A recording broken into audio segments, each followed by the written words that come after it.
जय हिंद। मैं ब्रिगेडियर हेमंत महाजन Facebook live में आपका स्वागत करता हूं। इतनी रात के समय फेसबुक लाइव करने का उद्देश्य ये है कि आज देश में दिवाली चल रही है और हमारा लाइन ऑफ कंट्रोल जो पाकिस्तान के साथ है, तकरीबन 780 किलोमीटर्स उसकी लंबाई है। वहाँ पे घनघोर युद्ध शुरू है और इसके अंदर अभी तक पाकिस्तान ने जो तंगदार का एरिया जो कश्मीर वैली के सामने है, उरी है, कुपवाड़ा है, साउथ ऑफ पीर पंजाल का एरिया, पुंछ है, राजौरी है और इंटरनेशनल बॉर्डर, यहाँ पे काफ़ी फायरिंग की है, जिसके अंदर अभी तक हमारे 4 जवान शहीद हुए हैं और इसका प्रतिजवाबी हमला जो भारतीय सेना ने किया था, इसके अंदर अभी तक हमने 11 से ज़्यादा पाकिस्तानी सोल्जर्स को मारा है। अगर आप पूरी साल की बात करें तो 4,000 से ज़्यादा बार पाकिस्तान ने सीज फायर वायलेशन ये किया हुआ है। नवंबर की बात करें तो अभी भी ये काफ़ी बार वायलेशन हो रहा है और अगर आपको याद होगा तो पिछले हफ्ते ही पाकिस्तान की तरफ से वायलेशन हुआ, उसके बाद इन्फिल्ट्रेशन हुआ कुपवाड़ा के मच्छल सेक्टर के अंदर, जहां पर हमारे चार तीन जवान शहीद हो गए, जिसमें एक हमारे कैप्टन के रैंक के अधिकारी थे और हमने 4 पाकिस्तानी दहशतवादियों को मारा। तो सवाल ये उठता है कि अभी जो सीज फायर वायलेशन है, ये इतनी क्यों बढ़ रही है? इसका नतीजा आगे आने वाले समय क्या होने वाला है और ये कब खत्म होने वाला है?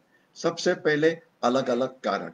नंबर 1 कारण तो यह है कि चीन अभी लद्दाख से वापस जाने की बातचीत कर रहा है, इसलिए वहाँ पे उनका ऑलमोस्ट एक डिफीट हुआ है।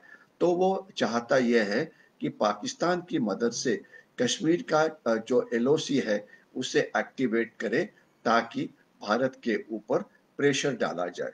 जब तक सवाल है पाकिस्तान का, पाकिस्तान हमेशा जब कोई बड़ा त्योहार होता है तब फायरिंग करता है। आज दिवाली है, पूरा देश दिवाली मना रहा है, लेकिन सीमा के ऊपर हमारे जवान प्राण की होली खेल रहे हैं और 4 जवानों का आज डेथ हुआ है, जैसे मैंने पहले बताया था। और इस प्रकार का अगर आप पिछले कुछ महीने की बात करें तो 50 से ज़्यादा हमारे सैनिकों ने, जिसमें काफ़ी सारे ऑफिसर्स भी शामिल हैं, उन्होंने देश की एलओसी का रक्षण करते हुए प्राण का बलिदान दिया है। अभी पाकिस्तान फायरिंग क्यों कर रहा है? पाकिस्तान फायरिंग इसलिए कर रहा है कि अभी कुछ देर के अंदर ही इस इलाके में बर्फ पड़नी शुरू हो जाएगी। बर्फ पड़ने से पहले पाकिस्तान ज़्यादा से ज़्यादा पाकिस्तानी दहशतवादियों को हमारे कश्मीर वैली में इन्फिल्ट्रेट करना चाहता है, क्योंकि आज कश्मीर वैली के अंदर सिर्फ 150 से 200 ही दहशतवादी है, ज़्यादातर लोकल है और इन लोकल दहशतवादियों की लड़ने की बिल्कुल हिम्मत नहीं है। हम देखते हैं हर हफ्ते में न्यूज़ आती है 5-6 लोकल दहशतवादी मारे गए।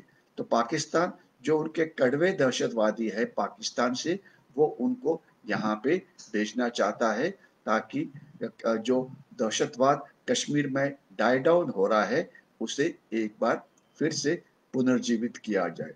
दूसरा कारण यह है कि दिवाली हो या 26 जनवरी हो या 15 अगस्त हो या कोई भी महत्व का दिन हो, तो उस दिन पाकिस्तान हमेशा ज़्यादा हिंसाचार करता है, क्योंकि वो उनकी एक खुंदक है, वो भारत का ज़्यादा से ज़्यादा नुकसान ये करना चाहता है। तीसरा ये कि अभी पाकिस्तान के अंदर ऑलमोस्ट एक सिविल वॉर हो रहा है। पाकिस्तान की 11 पॉलिटिकल पार्टी इकट्ठी आई हुई है और वो पाकिस्तानी सेना के खिलाफ भी बात कर रही है। पाकिस्तान के प्राइम जो 4 बार प्राइम मिनिस्टर रहे हुए हैं, नवाज शरीफ, उन्होंने खुल्लम खुला पाकिस्तानी सेना पे आरोप किया है कि ये सेना ने 99 में जो कारगिल की लड़ाई हुई थी, उसके बारे में पॉलिटिकल लीडरशिप को कुछ भी नहीं बताया था। और पाकिस्तान के एक सीनियर जो ऑफिसर है, लेफ्टिनेंट जनरल बाजवा, जो चाइना पाकिस्तान इकोनॉमिक कॉरिडोर के सीईओ है, उनके ऊपर करप्शन की बहुत सारे आरोप है। तो पाकिस्तान की सेना अपनी जनता का जो ध्यान अभी political parties versus Pakistani army इसके ऊपर से निकाल के सीमा के ऊपर लिया जाए, इसलिए एलओसी के ऊपर हिंसाचार ये कर रहा है। तीसरा कारण यह है कि जब दहशतवादियों को अंदर जाने के लिए पाकिस्तान मदद करता है, तो उनको कवरिंग फायर देना पड़ता है, जिससे वो इंडियन पिकेट के ऊपर फायर करते हैं और जो गैप क्रिएट होती है वहां से दहशतवादी हमारी सीमा में इन्फिल्ट्रेट करते हैं। अभी हम बातचीत कर रहे हैं, रात का 10:30 का समय है, लेकिन इस समय भारतीय सेना जो एलओसी के ऊपर है वो अभी अपने बंकर में बैठी हुई है। वो सो नहीं रही है, वो शत्रु को देख रही है कि कोई दहशतवादी अंदर आने की कोशिश तो नहीं कर रहा है। और इतना ही नहीं, तो दोनों पिकेट के बीच में जहाँ पे फैसला होता है वहां पे वो जाके छुप के घात लगा के, या इंग्लिश में जिसे एम्बुश लगा के बैठना है, इस प्रकार से वो बैठते हैं और पूरी रात इस प्रकार से वो पहरा देते हैं ताकि कोई दहशतवादी हमारे एरिया के अंदर ना आ जाए। और इसमें हमारा सक्सेस रेट काफी अच्छा है। ऑलमोस्ट 95% जो दहशतवादी है वो एलओसी के ऊपर ही मारे जाते हैं। एक 4-5% को शायद अंदर घुसने में कामयाबी मिलती है, जिन्हें बाद में एंटी टेररिस्ट ऑपरेशन या दहशतवादी विरोधी अभियान में कश्मीर वैली के अंदर मारा जाता है। ये माना जाता है कि जो भी दहशतवादी कश्मीर वैली में आता है उसका जो लाइफ होता है ये 6 महीने से 1 साल इतना ही होता है, उसके बाद ये मारा ही जाएगा। अभी जो करारा जवाब भारतीय सेना ने दिया है, इसमें उन्होंने क्या किया हुआ है? इसमें उन्होंने किया है 2-3 बड़ी चीजें। एक तो उनके पास जितने बड़े हथियार है, यानी कि मीडियम मशीन गन है, उसके बाद मोटर्स है, उसके बाद तोपखाने के अंदर लाइट मोटर्स हमारे आर्टिलरी के पास है, फील्ड गन्स जिनका रेंज 10 किलोमीटर से 14-15 किलोमीटर इतना दूर है, मीडियम गन्स है, डायरेक्ट फायरिंग गन्स है, हमारे पास मिसाइल्स है। तो इनका सबका इस्तेमाल करते हुए जो हमारे सामने पाकिस्तान के पिकेट्स थे, इसके ऊपर हमने हमला किया है, अलग अलग जगह के ऊपर पिकेट्स को बर्बाद किया है, उनके एम्यूनिशन डंप को बर्बाद किया है, पेट्रोलियम जो डंप्स है उसे बर्बाद किया हुआ है। और सबसे ज्यादा इम्पोर्टेंट, जो एलओसी के ऊपर जो लॉन्च पैड्स होते हैं उसे भी बर्बाद किया है, जिससे पाकिस्तानी सेना का काफी नुकसान हुआ है। और ये माना जाता है कि तकरीबन 11 पाकिस्तानी सोल्जर्स मारे गए होंगे और काफी गंभीर हुए हैं, गंभीर जख्मी हुए हैं। तो इसके आगे अभी क्या होगा? आगे ये होगा कि जब तक सवाल पाकिस्तान का है, वो इस प्रकार की इन्फिल्ट्रेशन करने की कोशिश के अंदर जो दहशतवादी है उन्हें अंदर घुसाता रहेगा और हमारी सेना को उनको जवाब ये देना ही पड़ेगा। हम पाकिस्तान के सोल्जर्स या उनको जरूर मारते हैं, उनका नुकसान हमारे से कम 3 या 4 गुना जरूर ज्यादा होता है, लेकिन ये याद रखना चाहिए कि हमारे सोल्जर्स भी इसमें शहीद होते हैं।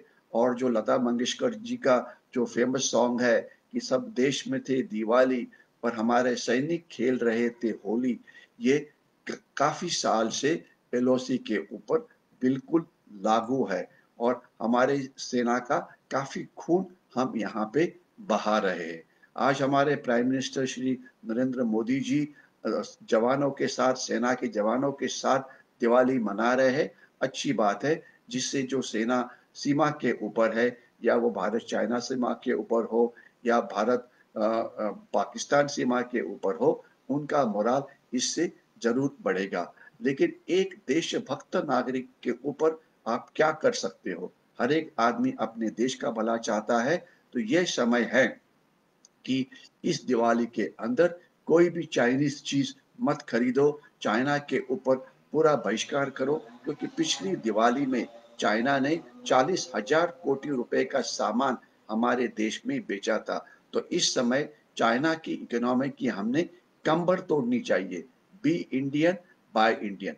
और इसके सिवाय आप जिस क्षेत्र में है, इस क्षेत्र में अच्छा मेहनत के साथ काम करो, देश को एफिशिएंट बनाओ, देश को वर्ल्ड क्लास बनाओ, ताकि ये पाकिस्तान और चाइना का जो चैलेंज है, ये आगे आने वाले दिनों में ये लड़ाई होती ही रहने वाली है, इसे जीतने में हमें कामयाबी होगी। अगर आपको ये वीडियो अच्छा लगा होगा तो इसे ज़रूर लाइक करिए, ज़्यादा से ज़्यादा लोगों के साथ ये शेयर करने की कोशिश करिए, क्योंकि आप हम सब साइबर वॉरियर्स हैं। जितने भी इंडियन सोशल मीडिया के ऊपर है, इन्होंने इसे ज़्यादा से ज़्यादा लोगों के पास भेजना चाहिए कि भारतीय सेना बहुत ब्रेवरी के साथ, बहुत शौर्यता के साथ आज एलओसी के ऊपर पाकिस्तान का मुकाबला कर रही है और एलएसी के ऊपर चाइना का मुकाबला कर रही है। तो हमारा एक कर्तव्य है कि हम सब नागरिक हमारी सेना के पीछे एकजुट बन के खड़े हो जाए, ताकि पाकिस्तान और चाइना समझ जाए कि ये देश पूरा सेना के पीछे इकट्ठा है। चलो यहीं पे रुकते हैं, और एक बार फिर से आपको रिक्वेस्ट करके कि चाइना को बॉयकॉट करो, और अगर ये वीडियो अच्छा लगा होगा तो इसे जरूर शेयर करो और लाइक करो। जय हिंद।